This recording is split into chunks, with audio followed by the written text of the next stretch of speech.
Now, I know a lot of people who may be subscribed to my channel for Xbox content are going to see this video, click on this video, and say, wow, MBG, wow, you seem to have completely just done a 180 and you're done with Xbox, you're against Xbox, you've been doing nothing but talking about PlayStation and talking down to Xbox.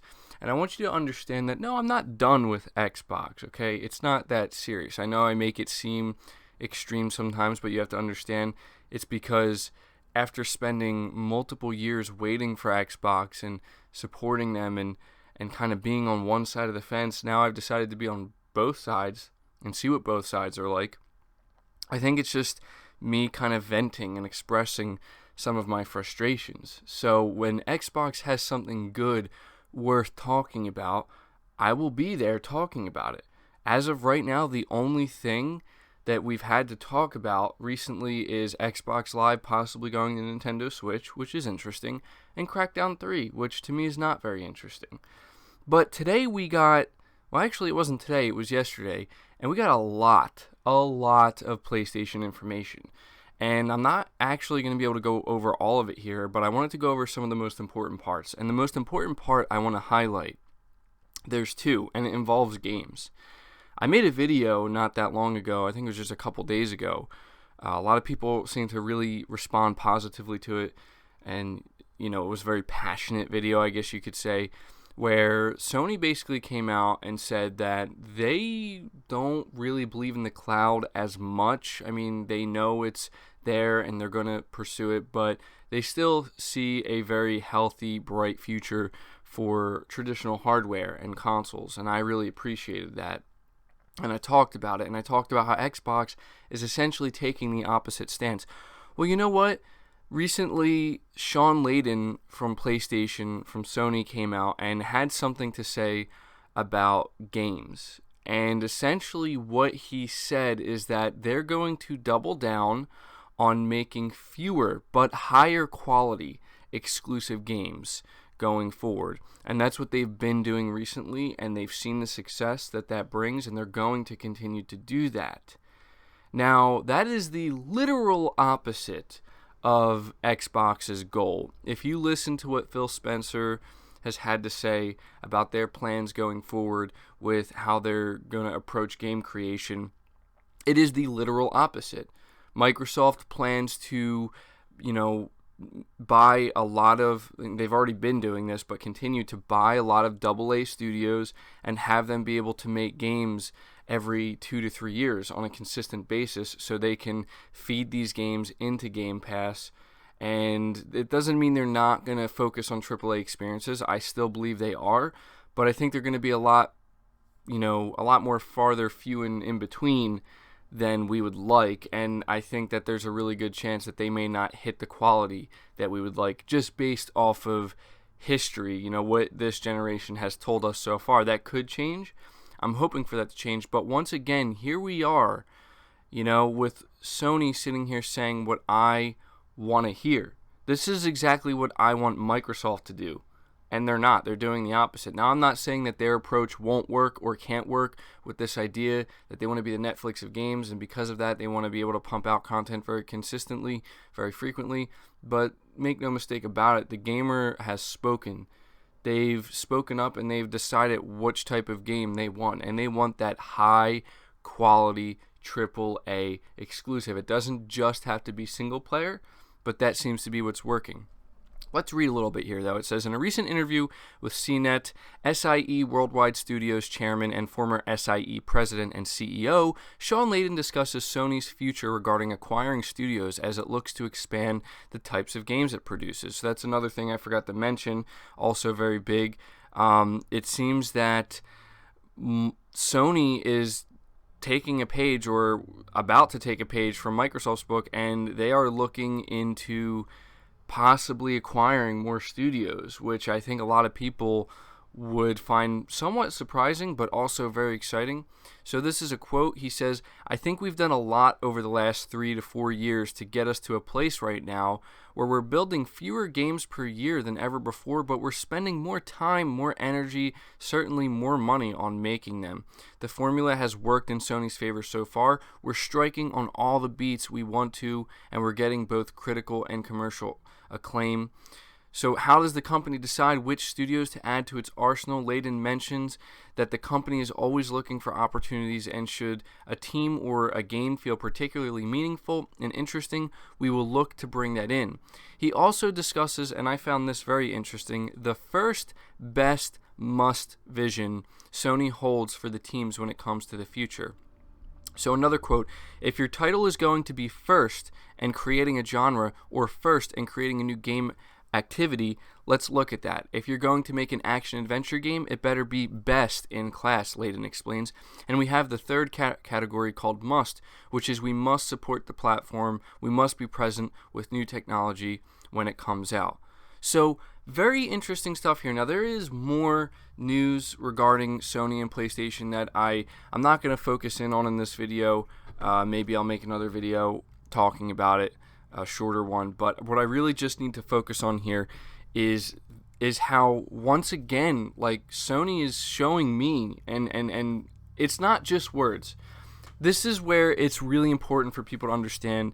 A lot of people may say, well, MBG, this is what Sean Layden's going to say. He's just saying words. No, Sony has been backing this up. The proof is in the pudding, and they've been bringing out the pudding recently, and I don't think anybody can argue against that.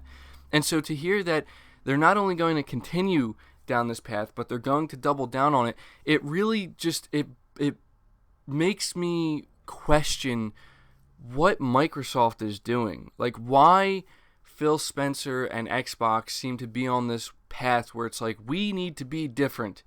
We don't want to copy Sony. Nobody's saying you need to copy Sony. I mean, I made videos a while back, right? And this was a while back. This was when God of War first released. And I titled the video, what Phil Spencer could learn from God of War. And essentially what I said in that video is that there's a lot Phil Spencer should be looking at when it comes to God of War, and how they can maybe take notes and how they can approach their game creation. And it seems that they're just not really going to do that. I could be wrong. Again, I'm not trying to be so down on Xbox that there's no hope or anything, but the fact of the matter is this: Sony has proven something that Microsoft has yet to prove this generation. And that's just the cold hard fact of the matter.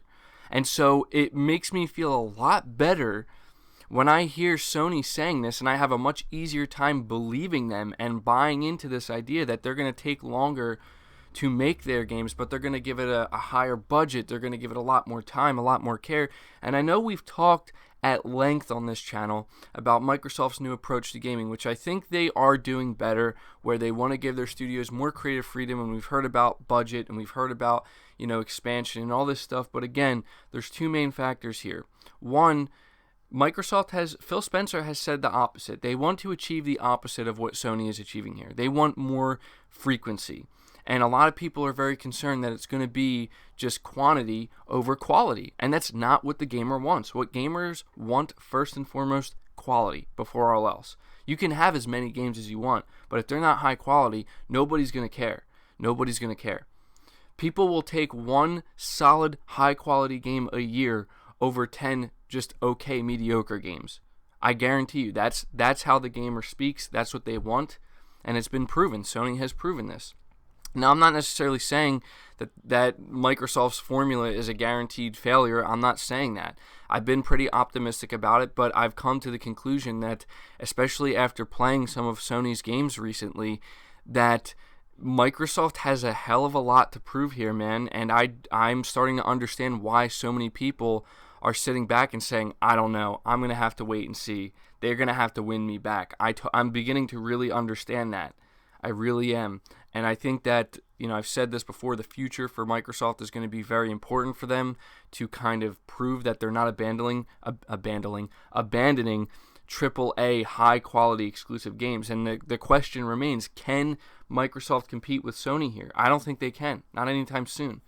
Maybe with a studio like The Initiative, maybe with Playground Games, but it's going to be a while from now. Meanwhile, Sony's out here, not only coming off of God of War and games like that, and Spider-Man, but they still have amazing games coming up. Yesterday people were getting all over my case because I said that Sony has 2019 locked when it comes to exclusives, but they're freaking out because, The Last of Us Part 2 doesn't have a solid release date. Ghost of Tsushima doesn't have a solid release date. Death Stranding doesn't have a solid release date. Last I checked, it seems that Sony gives release dates relatively close to the same time frame that they're going to be releasing. Like, I'm pretty sure Spider-Man had its release date announced the same year it came out. So I think people need to calm down. That's not the point. The point is that whether it's 2019 or not, obviously one of these games is going to have to come out. The point is Sony has it on lock in general. They have these amazing games. They have found a formula that works, and I keep stressing this, and I know to some people I sound like a broken record, but this is worth talking about. This is worth commending. Sean Layden is correct. He is 100% correct.